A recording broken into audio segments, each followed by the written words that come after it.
All right, we're almost there. This is the final piece. So in this video, we're going to take what we've done before, which we've got all these components in place except for the add movie, where we have a text box and let's say the user doesn't type anything in, and I'm going to have add movie. Nothing happened there, and so let's put in a movie, and now that there's something in there, this value is getting changed and to whatever the user typed in. So we're getting the information from this text box. So that's the next and last piece of the puzzle. So let's work on that. All right, so let's see where we left off, just to get clear. All right, so we've got the button, click me, that's doing things. We have a text box that's not interacting with us yet. We haven't applied anything to that.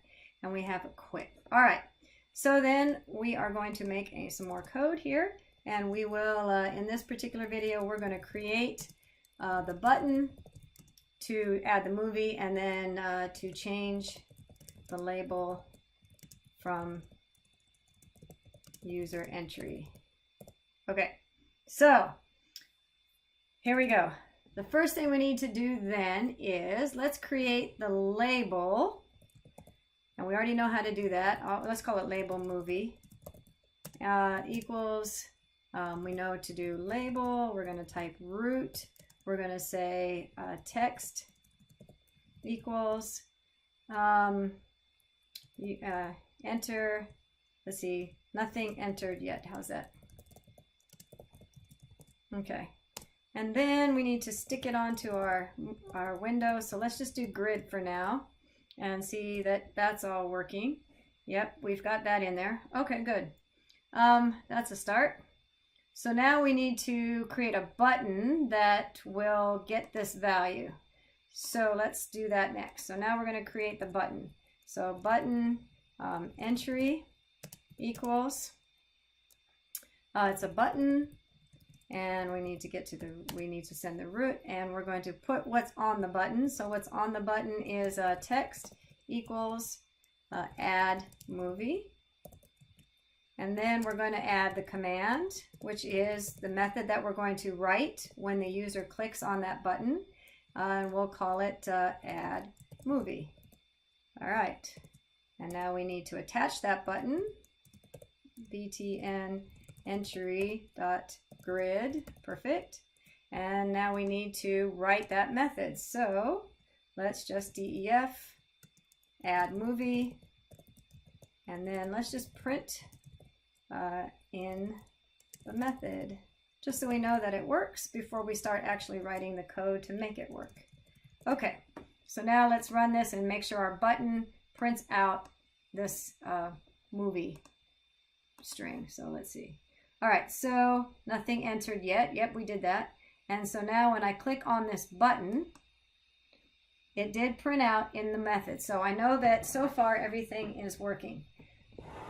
So now the goal is to not just print out the fact that we're here, but we have to go look in this text box and pull out whatever the user entered. Okay, so let's see how we make that happen. So obviously that's going to happen here in our method. I'm going to get rid of that because we don't need it anymore. That was just for testing purposes. And the way that we get that value is I'm going to just give it the movie. That's my variable, equals. And we need to reference the name of that text box. So if remember, we called that text box text movie. That was the name of that text box where they can type something in, but we haven't assigned anything yet. So we're going to say text, I'm going to spell it correctly. Spelling is always the challenge, right? And we're going to use get as we're going to utilize the get method. And so if this works properly, print the movie. Let's just see it working before I add anything else. So now what should happen is we're going to click the button, and that's going to fire off this event. That is a method that will go look and see.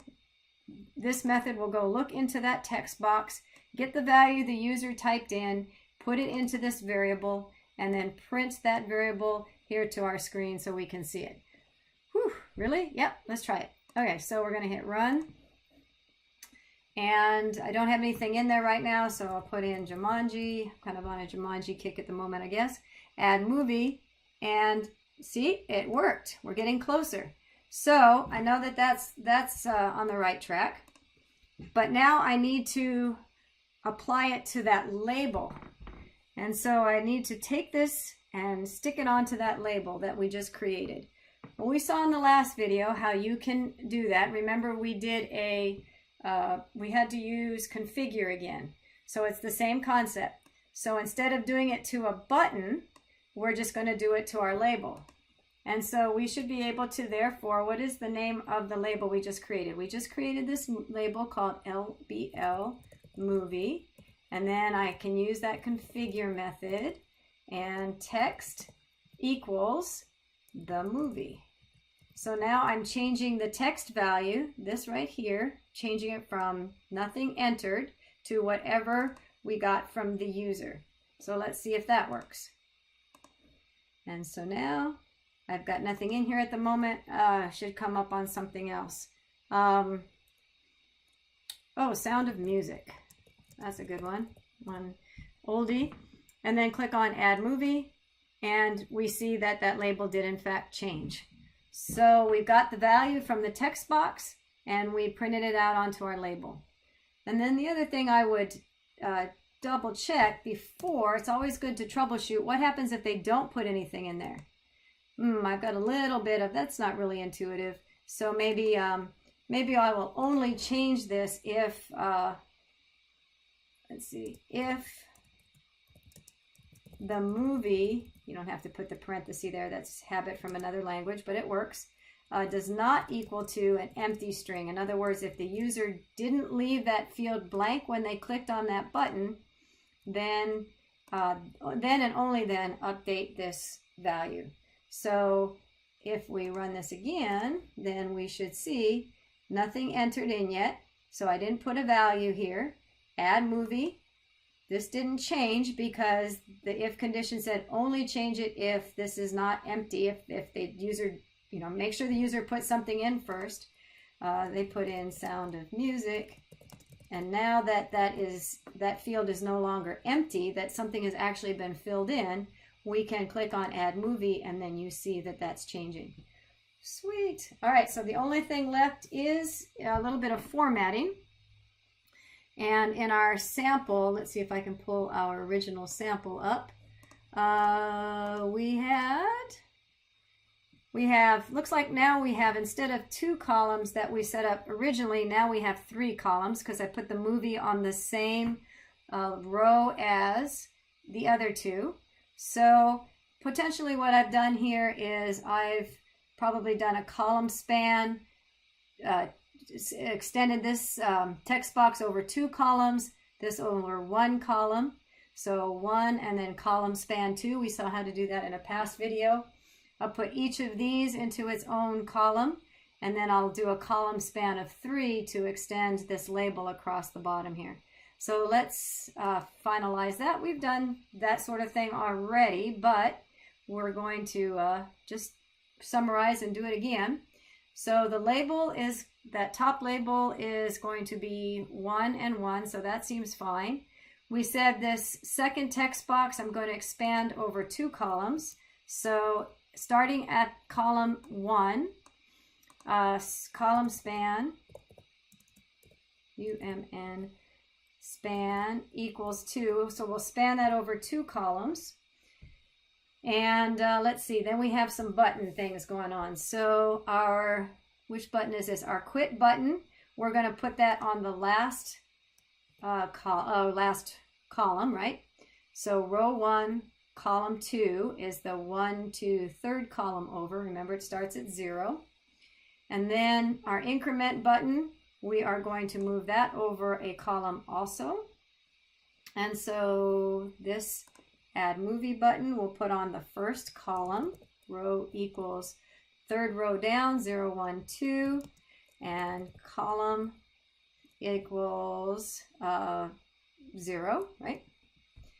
Got to really keep track of all that, huh? And so then, I guess this is on the 2nd column. Sorry, 0, 1.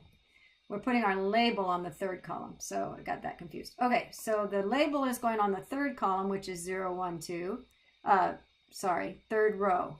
row equals 0, 1, 2.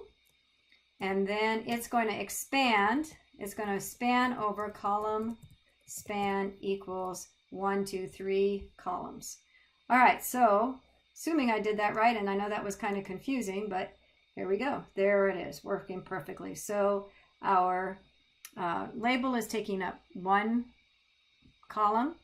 Our text box is taking up 2 columns. So that's this part right here, row 0, column 1, column span 2, and then some extra padding. And then when we go down to our buttons, we have the Add Movie button, which is the last one we did. So that is row 1, column 0. So 0 row, 1 row, column 0. Then our Click Me button is on the first row, column 1, right here, 0, 1. And then the Quit button, or I guess it's only just, yeah, the Click button and the Quick button. Quit and, oh, that sounds so familiar. Similar. Quit button is on row 1, column 2. Perfect. 0, 1, 2. Okay. And then the label is on the third column, which is row, excuse me. It's on the third row, which is 0, 1, 2. And so our label is on row 2, and it takes up 3 columns. So that is our final product. We have gone from not being able to make a window at all to making a very interactive window. This is event programming because our buttons, we're no longer just reading code sequentially, are we? We're not starting at a main and then reading line by line and then finishing at the main. Instead, we're writing code that is listening for our user to interact with it. And we are writing code behind the scenes so that we wait for an event to happen. An event is a user interacting with our window, and we are writing code based on that event. So now this window is waiting. It's not running. It's kind of like an infinite loop. It's just waiting, waiting, listening, listening, listening until the user does something. And then the window says, oh, you clicked me. That's an event. And there's code written to that, so I know what to do with it. And that's the idea behind, there's got to be a better movie besides Sound. That's a good movie. What's another classic movie? Oh,